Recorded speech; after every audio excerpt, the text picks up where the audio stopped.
Guys આજે બનાવવાના છે ફરાળી લોટના ભજીયા, જેમાં ખમણેલી કોબી, પછી એટલા મરચાં નાખવાના છે, ઈ તો જેટલું તીખું કરવું હોય એટલા જોશે. પછી નાખવાના છે ધાણા, પછી નાખવાનું છે ધાણા જીરું, એટલું 3 ભાગ,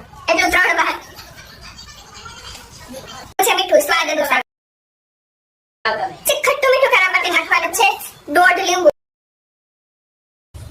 એટલું આદું ખમણવાનું છે. હવે નાખવાનું છે ફરાળી લોટ, બધું મિક્સ કરી દેવાનું. જરૂર પડે તો થોડુંક પાણી એડ કરવાનું. લોટ બાંધી દો.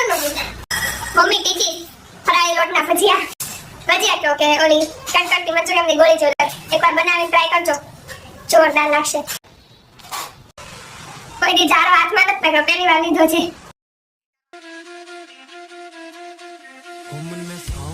रखे तेरे झंझरा के जोड़े मेरी गेल रो रो ये बिछोरी बाल से बुरे मन आए जाओ ख्याल एक नंबर जोरदार खास वगैरह नो चाहूं बेरी तन आई मन गीता में गाई कदे छत्ती कर